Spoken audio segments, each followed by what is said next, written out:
प्यारे बच्चों, good morning. तो आज का हमारा नेक्स्ट टॉपिक है अब नॉर्मल मॉलिक्यूलर मास। इससे पहले हमने कॉलिगेटिव प्रॉपर्टी की थी, relative lowering vapour pressure, elevation boiling point, depression freezing point and osmotic pressure.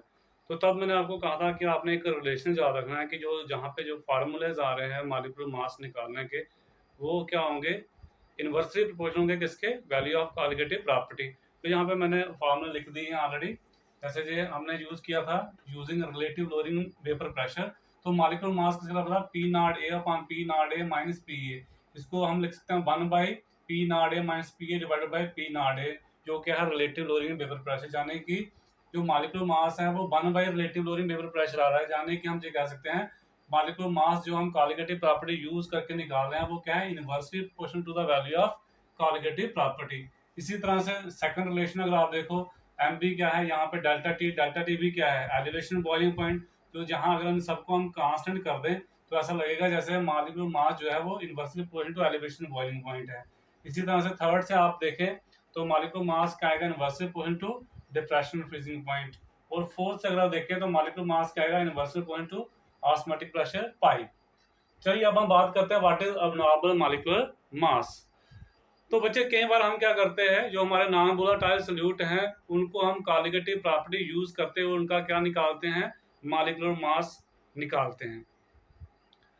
तो जब हम मॉलिक्यूलर मास निकालते हैं, ये ऑब्जर्व किया जाता है कि जो हमारे पास कॉलिगेटिव प्रॉपर्टी यूज करके इनका मॉलिक्यूलर मास निकलता है वो एक्चुअली कभी कभी क्या होता है कि जो एक्चुअल मॉलिक्यूलर मास है उससे डिफर कर जाता है। जैसे हम बात करें, हमारा एसिटिक एसिड है, तो एसिटिक एसिड का फार्मूला है CH3COOH। तो इसका जो मॉलिक्यूलर मास है होना चाहिए 60।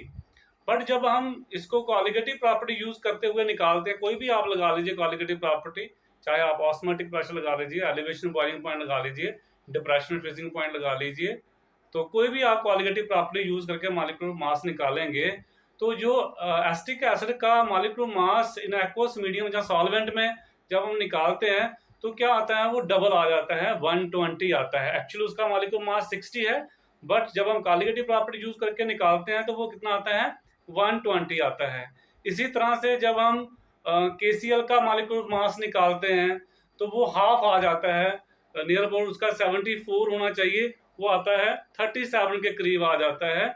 तो जब हमने KCl लिया तो मॉलिक्यूलर मास हाफ हो गया जो हमने कॉलिगेटिव प्रॉपर्टी यूज करके निकाला, और एसिटिक एसिड का क्या हो गया, डबल हो गया। ये जो मॉलिक्यूलर मास हम निकाल रहे हैं यूजिंग कॉलिगेटिव प्रॉपर्टी, जो डिफर कर रहा है एक्चुअल मॉलिक्यूलर मास से, इसको हम क्या बोलते हैं, एबनॉर्मल मॉलिक्यूलर मास।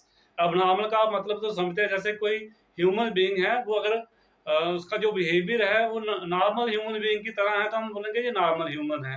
बट अगर उसका बिहेवियर थोड़ा सा डिफरेंट है, वो बातें ही करता रहता है बिना मतलब की, जहाँ बोलता ही नहीं है, बिल्कुल ऐसे लेटा रहता है, कहीं सड़क पे लेटा होगा, तो हम कहेंगे जी किसका बिहेवियर क्या है, अब नॉर्मल है। जब हम नॉर्मलिटी से हट के आगे आते हैं, कोई किसी का बिहेवियर अगर नॉर्मल से अलग हो तो हम उसको क्या बोलते हैं, अब normal.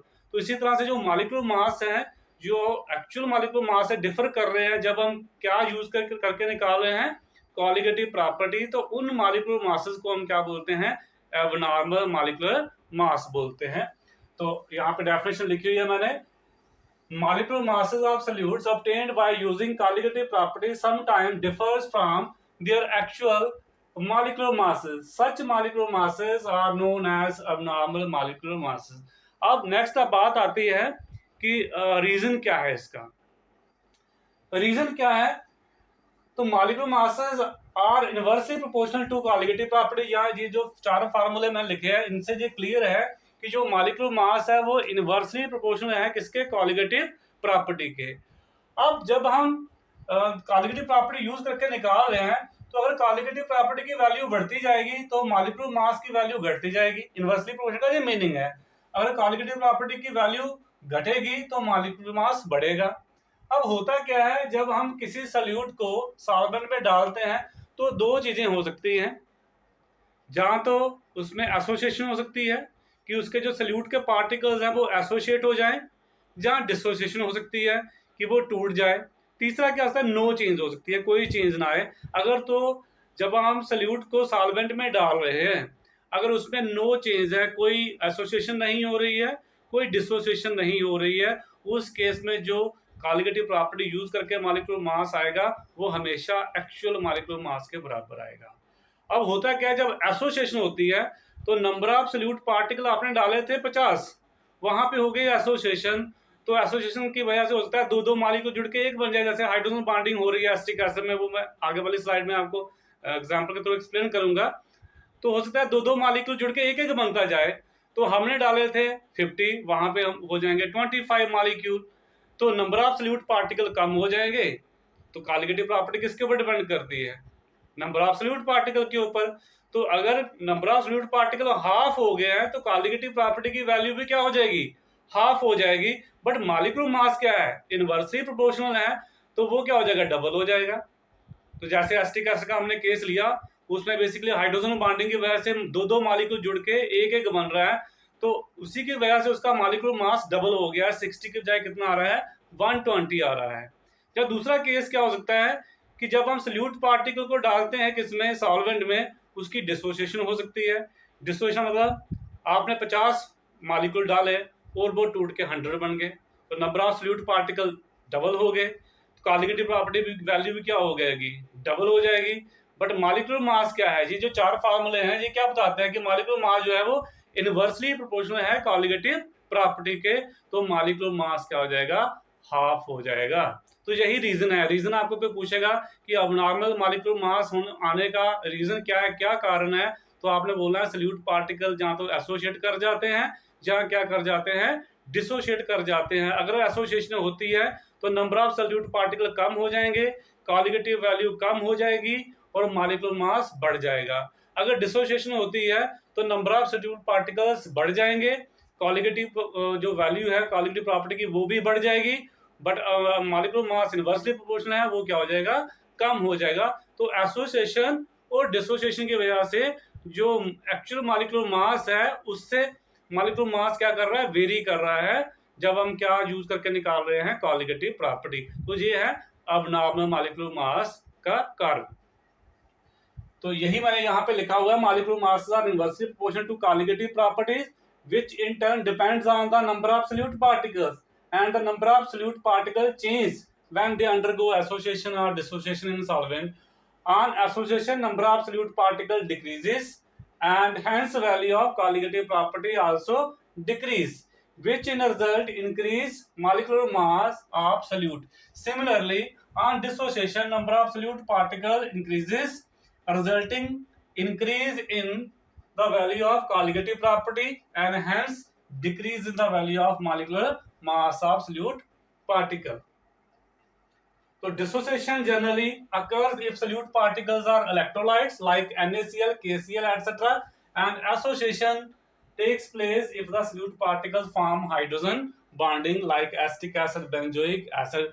For example, normal molecular mass of acetic acid is 60 unit, but using colligative property, its molecular mass becomes equal to 120 unit, which is almost double, which can be explained on the basis of hydrogen bonding, which is its abnormal molecular mass. फिर बच्चे हम abnormal molecular mass कर रहे थे, तो basically बीच में call आ गया, किसी का अटेंड करना पड़ा, तो वो वीडियो वहीं पे ब्रेक हो गया, इसलिए मैं नेक्स्ट वीडियो बना रहा हूँ इसके लिए आगे। तो मैं दोनों को लिंक भेज दूंगा, आपने पहले वो वाला वीडियो देखना है और दूसरा उसके बाद आपने इसको देखना है। तो अब नॉर्मल मॉलिक्यूलर मास का हमने रीजन कर लिया कि एसोसिएशन होती है, डिसोसिएशन हो सकती है। अब हम एग्जांपल करते हैं, जैसे ये हमारे पास एग्जांपल है एसिटिक एसिड की। तो जब हम इसको पानी में डालते हैं, जब हम सॉल्वेंट की बात करें, जब इसको हम सॉल्वेंट डालते हैं तो इसके बीच में क्या होती है? Hydrogen bonding. एक मॉलिक्यूल और दूसरा मॉलिक्यूल है, दूसरे दोनों मॉलिक्यूल के बीच में क्या आ जाती है? हाइड्रोजन बॉन्डिंग आती है। तो हाइड्रोजन बॉन्डिंग की वजह से एसिटिक एसिड जो है वो एज ए डाइमर एग्जिस्ट करेगा। तो आप डाल रहे हैं दो पार्टिकल, बन रहा है एक पार्टिकल, तो नंबर ऑफ पार्टिकल एसोसिएशन किसकी वजह से हो रही है? हाइड्रोजन बॉन्डिंग की वजह से, तो हाफ हो जा रहे हैं। आप 60 मॉलिक्यूल डाल रहे हैं तो वहां पे 30 बन जा रहे हैं, आप 120 डालेंगे तो 60 बन जाएंगे ड्यू टू एसोसिएशन की वजह से। इसी वजह से इसका एक्चुअल मॉलिक्यूलर मास जो है बेसिकली वो 60 है, बट अब नॉर्मल मॉलिक्यूलर मास कितना आ रहा है? 120। ये हमने पहले वीडियो में पूरा एक्सप्लेन कर दिया है। इसी तरह से बेंजोइक एसिड भी एज ए डाइमर एग्जिस्ट कर रहा है, तो यहाँ पे इसका एक्चुअल मॉलिक्यूलर मास 122 होना चाहिए था, बट जब हम कॉलिगेटिव प्रॉपर्टी यूज करके निकाल रहे हैं वो कितना आ रहा है 244 आ रहा है। क्यों डबल आ रहा है? क्योंकि नंबर ऑफ पार्टिकल हाफ हो जा रहे हैं ड्यू टू एसोसिएशन, तो कॉलिगेटिव प्रॉपर्टी भी हाफ हो जाएगी। बट कॉलिगेटिव प्रॉपर्टी है वो इन्वर्सली प्रोपोर्शनल है मॉलिक्यूलर मास के, तो मॉलिक्यूलर मास डबल हो जा रहा है। इसी तरह से हम एग्जांपल करते हैं, जैसे हम कोई इलेक्ट्रोलाइट ले लें, NaCl या KCl की एग्जांपल ले लें, तो ये पार्टिकल जो है इनके क्या करते हैं, सॉल्वेंट में डिसोशिएट होते हैं, तो इसलिए इनका अबनॉर्मल मॉलिक्यूलर मास क्या हो जाएगा, जो एक्चुअल मॉलिक्यूलर मास से इनका जो मास हम निकालेंगे कॉलिगेटिव प्रॉपर्टी यूज करके, वो क्या हो जाएगा, रिड्यूस हो जाएगा, वो हाफ हो जाएगा, 1/3 हो जाता है, 1/4 हो जाता है, डिपेंड करता है ऑन डिसोसिएशन कितने पार्टिकल बन रहे हैं। जरूरी है जहाँ पे ऊपर हमने किया कि डबल हो रहा है, तो ये ट्रिपल भी हो सकता है, डिपेंड करता है कितने कितने मॉलिक्यूल आपस में जुड़ रहे हैं। तो यहाँ पे देखिए जैसे NaCl है, NaCl को जब हम डालेंगे पानी में तो ये टूटेगा, Na पॉजिटिव Cl नेगेटिव, तो यहाँ पे NaCl एक पार्टिकल आपने डाला, जब डिसोसिएशन हो गया तो 2 पार्टिकल बन गए, Na पॉजिटिव अलग हो गया, Cl नेगेटिव अलग हो गया, तो number of solute particles increase हो गए, कॉलिगेटिव प्रॉपर्टी भी इंक्रीज हो जाएगी, तो इसका मॉलिक्यूलर मास जो है यूजिंग कॉलिगेटिव प्रॉपर्टी वो रिड्यूस हो जाएगा। जैसे इसका एक्चुअल मॉलिक्यूलर मास 58.5 आना चाहिए था, बट कॉलिगेटिव प्रॉपर्टी यूज करके कितना आ रहा है 29.25। इसी तरह से KCl का कितना आना चाहिए 74.5 आना चाहिए, बट वो भी आधा ही आ रहा है। अब नॉर्मल मॉलिक्यूलर मास कहेंगे उसको 37.25। तो प्लीज पहले आप उस वीडियो को देखिए जो पहले मैंने बनाई हुई है, उसको मैं लिख दूंगा यहाँ पे, अब नॉर्मल मॉलिक्यूलर मास वीडियो 1, और इसको दे दूंगा अब नॉर्मल मॉलिक्यूलर मास वीडियो 2। तो अब नॉर्मल मॉलिक्यूलर मास में इतना ही। अब हम नेक्स्ट करेंगे वैन हॉफ फैक्टर। तो यार बच्चों नेक्स्ट हमारा टॉपिक है वैन हॉफ फैक्टर। जैसे कि हमने नॉर्मल मॉलिक्यूलर मास में ये पढ़ा कि जो हमारा मॉलिक्यूलर मास हम कॉलिगेटिव प्रॉपर्टी यूज करके हुए निकाल रहे हैं, वो एक्चुअल मॉलिक्यूलर मास से डिफर कर रहा है। बेसिकली वो डिफर क्यों कर रहा है कि जो वैल्यू ऑफ कॉलिगेटिव प्रॉपर्टी है वो डिफर कर रही है ड्यू टू एसोसिएशन और डिसोसिएशन ऑफ सॉल्यूट पार्टिकल्स। अब जो कॉलिगेटिव प्रॉपर्टी हम एक्चुअल लेके चल रहे हैं कि हमने इतने पार्टिकल डाले हैं सॉल्वेंट में, वो इंक्रीज कर रहे हैं या डिक्रीज कर रहे हैं, जब डिसोसिएशन हो रही है तो नंबर ऑफ पार्टिकल इंक्रीज कर रहे हैं, जब एसोसिएशन हो रही है तो डिक्रीज कर रहे हैं। तो जो ऑब्जर्व्ड कॉलिगेटिव प्रॉपर्टी है वो वैल्यू डिफर कर रही है फ्रॉम एक्चुअल कॉलिगेटिव प्रॉपर्टी से। कितनी डिफर कर रही है उस रेशियो को हम क्या बोलते हैं, वैन हॉफ फैक्टर बोलते हैं। तो वैन हॉफ फैक्टर क्या है, इसको हम डिनोट करते हैं स्मॉल आई से, it is denoted by i, and है क्या ये, and is defined as the ratio of observed, जिसको हम एक्सपेरिमेंटल वैल्यू कह सकते हैं, ऑब्जर्व्ड और experimental value of colligative property to the normal, जहां एक्चुअल वैल्यू हम कह सकते हैं या कैलकुलेटेड वैल्यू आप कह सकते हैं, to the normal value of colligative property. तो वैन हॉफ फैक्टर कुछ नहीं है, जस्ट रेशियो है किसके बीच में, जो एक्सपेरिमेंटल वैल्यू आ रही है कॉलिगेटिव प्रॉपर्टी की to the normal value of colligative property. तो I is equal to observed value of colligative property divided by normal value of colligative property. इसको हम क्या बोलते हैं, वैन हॉफ फैक्टर बोलते हैं। जैसे कि हम जानते हैं जो मॉलिक्यूलर मास है वो क्या होता है, inversely proportional to colligative property. ये आपको जो 4 फार्मूले मैंने पीछे वाली स्लाइड में बताए उसमें भी पढ़ाया आपको कि जो मॉलिक्यूलर मास है that is inversely proportional to value of colligative property. तो as we know that molecular mass is inversely proportional to colligative property, therefore van't Hoff factor i किस तरह लिखते हैं, जहां पे हम लिखते हैं observed value of colligative property की जगह क्या लिखते हैं 1 बाय ऑब्जर्व्ड मॉलिक्यूलर मास, और normal value of colligative property की जगह क्या लिखते हैं 1 by normal value of normal value of molecular mass. तो यही लिखा हुआ है van Hoff factor i is equal to 1 by observed molecular mass divided by 1 by normal या एक्चुअल मॉलिक्यूलर मास। तो इसको सिंपलीफाई कीजिए, नॉर्मल ऊपर चला जाएगा, ऑब्जर्व्ड नीचे आ जाएगा, तो आई किस तरह आएगा नॉर्मल और actual molecular mass divided bye observed molecular मास, ऑब्जर्व्ड यानी कि जो अबनॉर्मल मॉलिक्यूलर मास होगा, इन दोनों के रेशियो को ही हम क्या बोलते हैं वैन हॉफ फैक्टर। तो I इज इक्वल टू क्या आएगा mn divided by MO, mn आ गया नॉर्मल मॉलिक्यूलर मास, MO आ गया ऑब्जर्व्ड मॉलिक्यूलर मास, जहां हम लिखते हैं MC अपॉन MO, MC क्या हो गया कैलकुलेटेड मॉलिक्यूलर मास, वही होता है नॉर्मल को ही कैलकुलेटेड बोलते हैं, divided by molecular observed molecular mass. तो ये है वैन हॉफ फैक्टर। इसके ऊपर आपको न्यूमेरिकल्स पूछे जा सकते हैं, रीजन तो इसका वही है ड्यू टू एसोसिएशन या डिसोसिएशन की वजह से ये वेरिएशन आ रही है, अदरवाइज आई क्या आना चाहिए, अगर ना एसोसिएशन हो ना डिसोसिएशन हो तो नॉर्मल मॉलिक्यूलर मास और एक्चुअल मॉलिक्यूलर मास जो है और जो ऑब्जर्व्ड है एक्सपेरिमेंटल जो कह रहे हैं हम, जहाँ अबनॉर्मल मॉलिक्यूलर मास जो कह रहे हैं वो दोनों सेम ही आने चाहिए। उस केस में अब नॉर्मल मॉलिक्यूलर मास का कंसेप्ट ही नहीं आएगा। अगर हमारा नॉर्मल मॉलिक्यूलर मास यानी कि जो हम कैलकुलेट कर रहे हैं और जो ऑब्जर्व कर रहे हैं वो दोनों सेम है, तो उस केस में आई क्या होना चाहिए, 1 होना चाहिए। तो आई की डिफरेंट डिफरेंट वैल्यू आपने याद रखनी है। जो इक्वल टू 1 है, ग्रेटर देन 1 है, लेस देन 1 है, तो क्या होगा। तो बच्चा अगर बैंड Hoff factor i is equal to 1 आता है, इसका मतलब है observed value of colligative property किस बराबर आएगी, normal value of colligative property के बराबर आएगी। तब ऑब्जर्व्ड मॉलिक्यूलर मास और नॉर्मल मॉलिक्यूलर मास दोनों सेम आएंगे, यानी कि ना तो एसोसिएशन हो रही होगी ना ही डिसोसिएशन हो रही होगी। दूसरा, अगर आई ग्रेटर देन 1 आता है, band Hoff factor greater than 1 आता है, ये कब आएगा, जब डिसोसिएशन हुई होगी। तो तब observed value of colligative property क्या आएगी, greater than normal value of colligative property आएगी। और मास आपको पता है इनवर्सली प्रोपोर्शनल है, तो ऑब्जर्व्ड मॉलिक्यूलर मास लेस देन क्या आएगा, नॉर्मल मॉलिक्यूलर मास, और सॉल्यूट की क्या हुई होगी, डिसोसिएशन हुई होगी। थर्ड, अगर आई जो है लेस देन 1 आता है, then observed value of colligative property CP मतलब कॉलिगेटिव प्रॉपर्टी क्या आएगी, लेस देन आएगी normal value of colligative property. तो मॉलिक्यूलर मास क्या आएगा, observed molecular mass greater than क्या आएगा, नॉर्मल मॉलिक्यूलर मास, यानी कि सॉल्यूट जो है उसकी क्या हुई होगी, एसोसिएशन हुई होगी। तो ये आई जो है, जो हमें डिफरेंस बता रहा है ऑब्जर्व्ड और नॉर्मल के बीच में कितना डिफरेंस आ रहा है, कितना टाइम्स बढ़ रही है, कितना टाइम्स कम हो रही है। इसलिए हमें जो क्वालिटेटिव प्रॉपर्टीज हैं उनको मल्टीप्लाई करना पड़ेगा बैंड हाफ फैक्टर से। तो मॉडिफाइड क्वालिटेटिव प्रॉपर्टी जो है वो हम किस तरह से लिख सकते हैं, जो पहले वाली है, relative lowering vapour pressure is equal to क्या आएगा, आई इंटू एक्स बी। ये आपको याद होगी इक्वेशन पहले की, डेल्टा टीबी किस तरह होता था, के बी इंटू एम, तो हमें किससे मल्टीप्लाई करना पड़ेगा, i into K B M. इसी तरह से डिप्रेशन फ्रीजिंग पॉइंट क्या आएगा, i into K F into M, M molality है, के एफ आपको पता है क्रायोस्कोपिक कांस्टेंट है। इसी तरह से फोर्थ जो है ऑस्मोटिक प्रेशर किस तरह आएगा, i into n B upon V into R T. तो ये मॉडिफाइड कॉलिगेटिव प्रॉपर्टीज हैं, कई बार एग्जाम में पूछ लेते हैं राइट मॉडिफाइड कॉलिगेटिव प्रॉपर्टी। कुछ नहीं, जो कॉलिगेटिव प्रॉपर्टीज हैं उनको आपने बैंड हाफ फैक्टर से क्या कर देना है, मल्टीप्लाई कर देना है।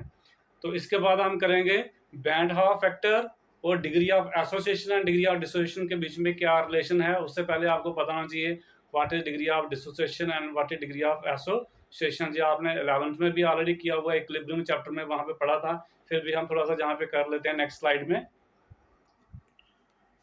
तो रिलेशनशिप करने से पहले आपको पता होना चाहिए डिग्री ऑफ डिसोसिएशन क्या है और डिग्री ऑफ एसोसिएशन क्या है। डिग्री ऑफ डिसोसिएशन क्या है कि टोटल कितने मोल्स किसी सल्यूट के जो है वो डिसोशिएट हो रहे हैं, डिवाइडेड बाय टोटल मोल आपने लिए कितने थे। मान लीजिए आपने 50 मोल लिए किसी सल्यूट के, उसमें से 10 मोल जो है वो डिसोशिएट हो जाते हैं और 40 जो है वो डिसोशिएट नहीं होते हैं, तो टोटल आपने लिए 50।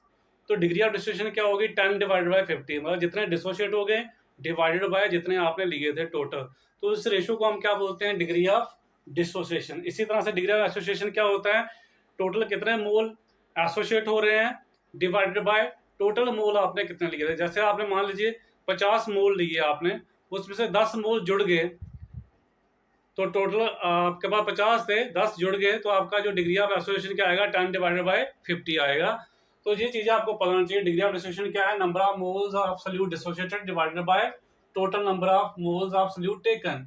इसी तरह से डिग्री ऑफ एसोसिएशन क्या है, number of moles of solute associated divided by total number of moles of solute taken. दोनों को हम अल्फा से लिखते हैं, चाहे डिग्री ऑफ डिसोसिएशन हो चाहे डिग्री ऑफ एसोसिएशन हो, दोनों को हम अल्फा से लिखते हैं। अब बात करते हैं हम कि बैंड हाफ फैक्टर और डिग्री ऑफ एसोसिएशन के बीच में क्या रिलेशन है। उसके बाद हम करेंगे बैंड हाफ फैक्टर और डिग्री ऑफ डिसोसिएशन के बीच में क्या रिलेशन है। तो मान लीजिए let n molecules of solute A, हमारे पास कोई ए सॉल्यूट है हमारे पास, उसके कितने मॉलिक्यूल्स, n मॉलिक्यूल जुड़ रहे हैं और एक मॉलिक्यूल बन रहा है बड़ा मॉलिक्यूल AN, जिसका नाम रख दिया हमने। तो पाव में n लिखने का मतलब है कि कोई और दूसरा मॉलिक्यूल बना है, n मॉलिक्यूल्स ऑफ ए, कि ए के n मॉलिक्यूल जुड़ रहे हैं और एक मॉलिक्यूल बन रहा है, कोई बड़ा मॉलिक्यूल है जिसका नाम AN है, वो एक बन रहा है। तो व्हेन n मॉलिक्यूल्स एसोसिएट, जब n मॉलिक्यूल जुड़ेंगे तो n जुड़ने से कितने बन रहे हैं, एक बन रहा है। अगर एक मॉलिक्यूल जुड़ रहा होगा तो सिंपल मैथमेटिक्स अप्लाई कर सकते हैं, तो कितने बनेंगे, 1/n बनेंगे। और मान लीजिए हमारे पास डिग्री ऑफ एसोसिएशन कितनी है, अल्फा है, यानी कि आपके पास जो है अल्फा क्या है, कितने मोल जुड़ रहे हैं डिवाइडेड बाय टोटल कितने आपने लिए थे। तो अल्फा क्या है, व्हेन अल्फा मॉलिक्यूल एसोसिएट, जब अल्फा मॉलिक्यूल क्या करेंगे, एसोसिएट करेंगे, तो 1 से 1/n बन रहे हैं, तो अल्फा से कितना बनेंगे, अल्फा इंटू 1/n, तो ये आ जाएगा अल्फा बाई एन।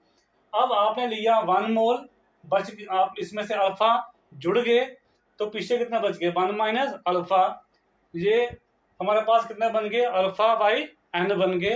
तो टोटल कितना बन गए बचे हैं, एट इक्विलिब्रियम आपके पास क्या बचेंगे, ये जो पीछे हैं ये है हमारे पास जो नहीं जुड़े हुए हैं। टोटल 1 लिया था, इनमें से अल्फा जुड़ गए हैं, पीछे बच गए 1 माइनस अल्फा, तो अनएसोसिएटेड कितने आ गए, 1 माइनस अल्फा। तो अल्फा जोड़ने से कितने बन रहे हैं, अल्फा इंटू 1/n, तो अल्फा बाई एन, ये आगे एसोसिएट जो हो गए हैं, तो ये जुड़ के इतने बन रहे हैं, ये पीछे बचे हैं। टोटल कितने हो जाएंगे, जो अनएसोसिएटेड हैं, जो जुड़े हुए नहीं हैं, और जो जुड़े हुए हैं, दोनों को ऐड कर दीजिए, तो टोटल कितने मिलेंगे आपको, 1 minus alpha plus alpha by N.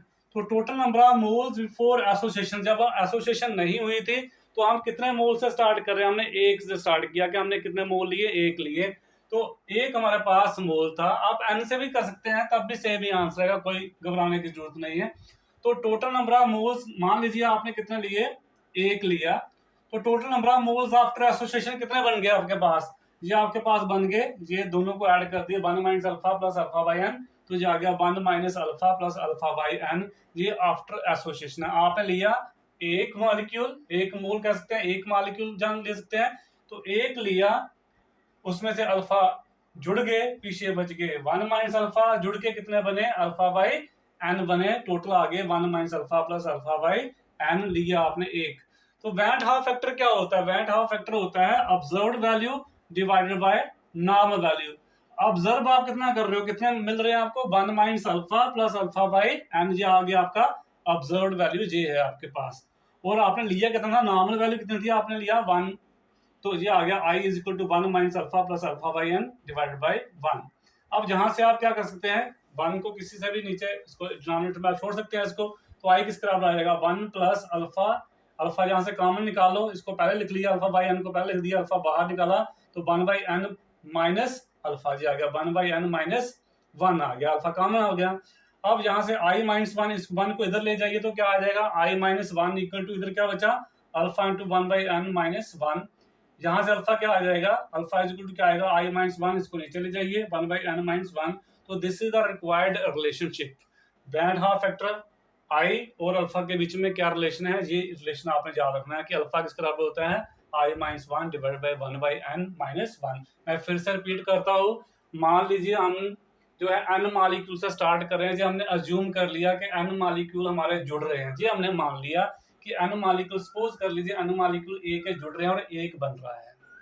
अगर n मॉलिक्यूल जुड़ रहे हैं तो 1 बन रहा है, पर हमारे n नहीं जुड़ रहे ना, हमने मानना है कि हमारे अल्फा जुड़ रहे हैं, अल्फा हमारा क्या है, डिग्री ऑफ एसोसिएशन है, तो n अगर जुड़ रहे हैं 1 बन रहा है, अगर हम 1 जोड़े तो कितना बनेगा, 1 बाई n, और हमारे पास एक्चुअल क्या हमने सपोज करके चल रहे हैं, अल्फा जुड़ रहे हैं, तो अल्फा जुड़ेगा तो कितना बनेंगे, अल्फा बाई एन बनेंगे। अब जो पीछे कितना बच गया, हमें एक मॉलिक्यूल से स्टार्ट करके लेना है, तो 1 था तो पीछे अल्फा जुड़ गए, पीछे कितना बच गया, 1 माइनस अल्फा, और कितना बने, अल्फा बाई एन, टोटल बन गए 1 minus alpha plus alpha by N, ये आ गया ऑब्जर्व। लिया कितना आपने, 1, दोनों को डिवाइड कर लीजिए, सिंपल है, आगे मैथमेटिक्स अप्लाई कीजिए तो रिलेशन ड्राइव हो जाएगा। अब हम नेक्स्ट करेंगे डिग्री ऑफ डिसोसिएशन और बैंड हाफ फैक्टर के बीच में क्या रिलेशन। आई होप आपको ये समझ आया होगा, फिर भी अगर आपको कहीं डाउट रहता है तो आप मुझसे पूछ सकते हैं।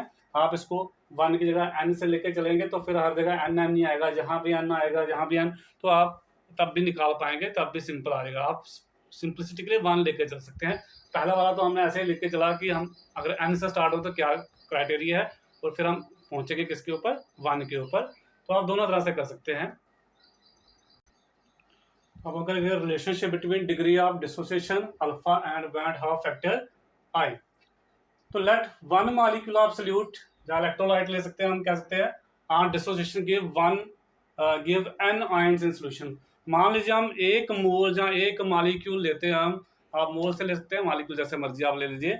तो मान लीजिए हम 1 मोल से स्टार्ट करते हैं, और क्या होती है, डिसोसिएशन होती है 1 की, तो कितने बनते हैं, n आयंस बनते हैं। तो जी हमने ले लिया 1, वहां पे 1 है, 1 gives n times a dash, क्या a डैश कोई आयन बनता है, a डैश उसका हमने नाम रखा हुआ है, हमें नहीं पता कितना चार्ज जाएगा, 1 2 3, तो डैश हमने रख दिया, तो n टाइम्स a आयन बनते हैं। अब अगर ये 1 डिसोशिएट हो रहा है, कितना बन रहा है, n बन रहे हैं। अगर अल्फा डिसोशिएट होंगे तो कितना बनेंगे, n इंटू अल्फा बनेंगे। एट इक्विलिब्रियम क्या बच जाएगा हमारे पास, ये बचेगा, एक लिया था, एक में से अल्फा जो है वो डिसोशिएट हो गए, कितने बच गए पीछे, 1 माइनस अल्फा, 1 कितना गया, n अल्फा। तो एट इक्विलिब्रियम ये क्या हो गया, 1 माइनस अल्फा होंगे, और ये कितने होंगे, n अल्फा होंगे। जो आएंगे अनडिसोशिएटेड जो बचे हुए हैं, और ये है डिसोशिएटेड। ये आप यहाँ पे लिख सकते हैं, ये अनडिसोशिएटेड है और ये डिसोशिएटेड है एट इक्विलिब्रियम। तो टोटल कितने आ जाएंगे, अनडिसोशिएटेड और डिसोशिएटेड दोनों को ऐड कर दीजिए। तो total number of moles before dissociation, जब हमें डिसोसिएशन नहीं हुई थी कितने लिए थे हमने, 1, तो ये आ गया 1। आफ्टर डिसोसिएशन कितने बन गए, 1 माइनस अल्फा जो नहीं टूटे हुए हैं प्लस एन अल्फा जो टूट के बने हुए हैं, 1 minus alpha plus N alpha हो गया। तो ये हमें ऑब्जर्व आ गया हमारे पास 1 minus alpha plus N alpha. तो बैंड हाफ फैक्टर किसके बराबर होता है, observed value of colligative property divided by nominal value of colligative property. तो यहाँ पे क्या आ जाएगा, i is equal to 1 minus alpha plus N alpha divided by 1, क्योंकि ऑब्जर्व्ड आ गया 1 minus alpha plus N alpha और हमने लिया कितना 1।